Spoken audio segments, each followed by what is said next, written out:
to the command post. You know what it is. Post up. Take command. I, of course, am your Commander-in-Chief, Louie T. Thank you for joining me. So the Commanders add another cornerback. They did so yesterday in James Pierre, former undrafted Pittsburgh Steelers cornerback out of FAU. So this signing continues to hammer home the point that I've been making about the back end of this roster. That nobody's safe. Even the back end of the roster guys are going to have to either compete for their jobs or probably more likely than not won't be here. And that's what it seems to be pointing to. All signs seem to be pointing to the Tariq Castro Fields and the Christian Holmeses of the world won't be here. Even they are going to be replaced. And I talked about this when they signed Noah Igbenogany and what that kind of signified for me. Even the back end of the roster, core special teamer, cornerbacks that we don't expect to see on the field, like Christian Holmes, for instance, that was a draft pick in the 7th round of the last regime. Those guys aren't going to be here. They're going to replace those back end of the roster. That's why KJ Henry and Andre Jones Jr. don't really stand a chance of making his team, if you ask me. Now, they're going to have a chance to compete. They're not going to just outright cut those guys before we even go to camp. They're going to come. They're going to be on the 90-man roster heading into camp. They're going to have a chance to compete. But again, if all things are equal and they don't separate themselves, they're just going to keep the guys that they brought here. They're not going to keep someone from the last regime over someone that they brought in here. So they're going to have to outperform the players that they brought in here, and it has to be overwhelming. It can't be close because, again, if it's close or a tie, the nod goes to the guy that I brought in here. So I don't see Christian Holmes. I don't see Tariq Castro Fields making his football team. Caillou Kelly Blue, Caillou Blue Kelly. I don't see those guys finding a way to hang on and end up on the back end of this roster. Those guys are as good as gone with additions to the team like James Pierre. And what we're getting in Pierre is another core special teamer. Don't fool yourself into thinking that he's going to contribute somehow on defense, similar to a couple of the other back end of the roster core special teamer signings that we've made in Anthony Pittman at the linebacker position and Noah Igbenogany. James Pierre is strictly here for special teams purposes. He'll come in, he'll contribute heavily because, again, the two positions that play the most special teams in terms of the return game, punts, kickoffs, things of that nature are corners, safeties, and linebackers. So I'll add in a third position because I was just going to say corners and linebackers, but safeties are core special teamers as well. So that's what they're doing. They're adding those core special teamer pieces to the back end of this roster. Really, they're pushing out the Andre Jones Jr.'s, the Khaleke Hudson's, the Christian Holmes's, the Tariq Castro Fields. They're pushing those guys out of the roster with signings like this one. So we continue to hammer home the point that these guys are turning this roster over, and no player essentially on the back end of this thing is safe, and they're leaving no stone unturned. And I just want to add on a side note to Noah Igbenogany and his signing, because I truly believe that we're going to see the kickoff return rules changed to the XFL rule, where you have the players lined up. Nobody's going to be lined up where the kicker is, right? The kicker will be kicking the ball off, and they're going to move the ball back to its original spot. So for a lot of you, you're accustomed to the ball being kicked off from the 35-yard line, and that's all you've ever known. But the ball used to be at the 30, and it used to be kicked off from the 30. But they moved it up 5 yards because they wanted to decrease the amount of returns, give you a chance for more touchbacks, and that would limit the amount of concussions and the hits on that particular play.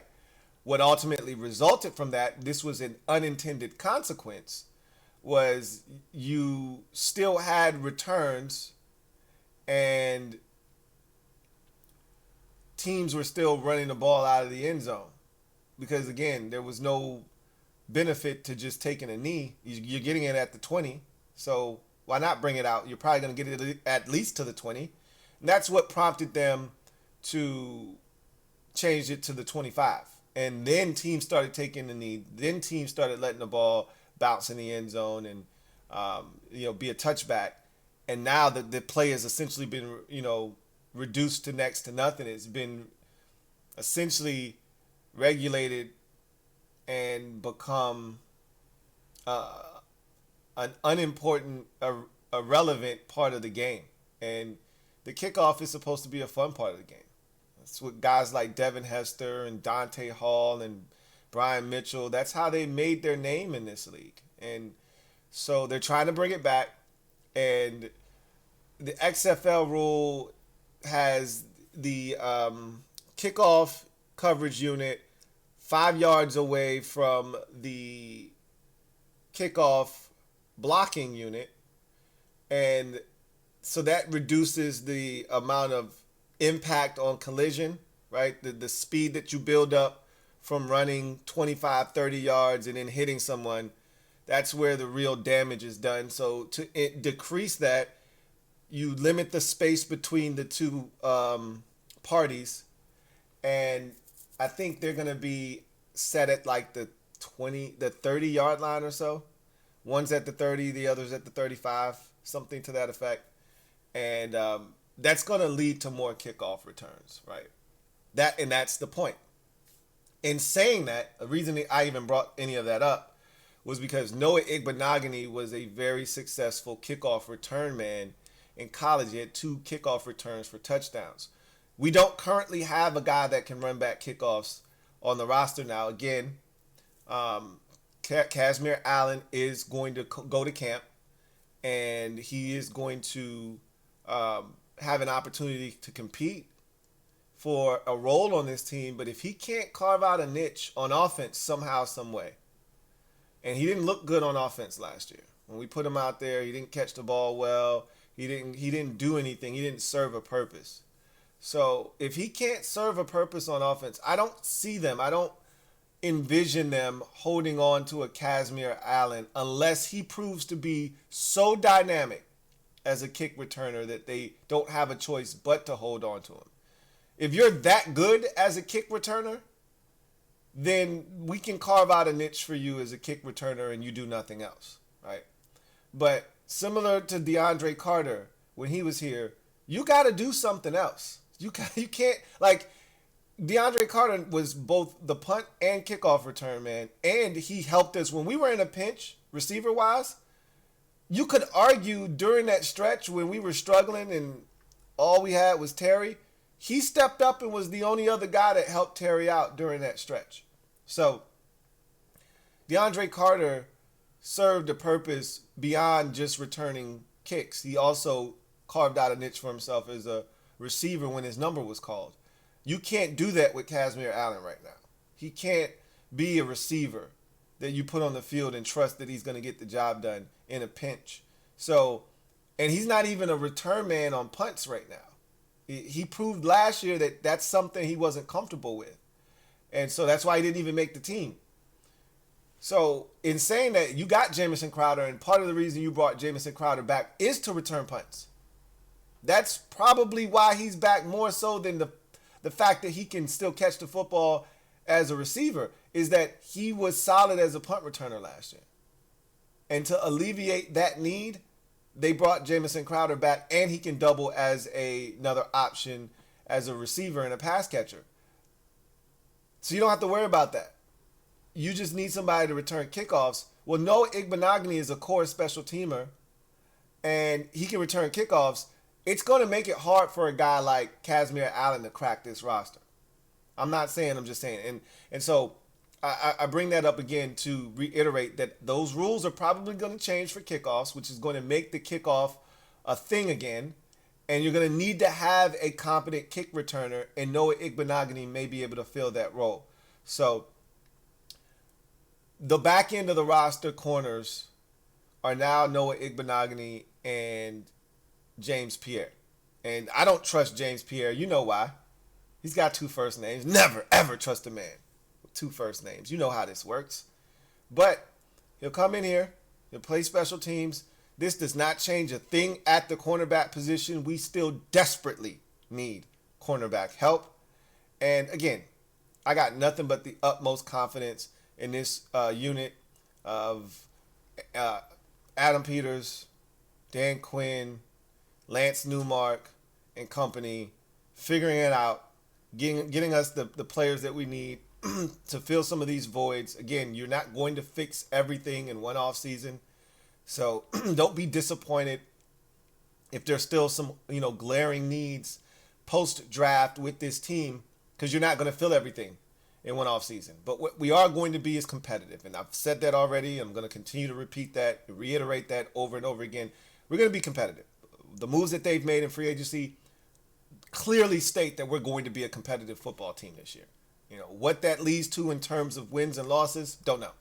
But what I do know is there will be a lot less ass whoopings taking place with this team ending up on the short end of those beatdowns. So looking forward to seeing what transpires in the draft. Obviously, I told you all the rest of the signings are low-level signings, like this one, right? That's what I've been telling you. Like, they're pretty much done with free agency. If they sign someone, it's going to look like this. Now, I will say, post-draft, free agency could look a little bit different, and I've stated that already. We talked about that the other night, that you could see on the other side of the draft when teams start to, look at the roster, take inventory after the draft. They see that they've drafted 2 more tackles, or they've drafted a tackle and an interior offensive lineman, and they look at their veterans and they say, you know what, we could cut some costs here, cut a guy post June 1, save $4.5 million, and now a veteran tackle has hit the market. You could see Washington maybe pounce on something like that. Same with the cornerback position. A corner gets cut after the draft, after a team drafts a couple of corners, and voila, you got a veteran that you add to the mix that you really like there.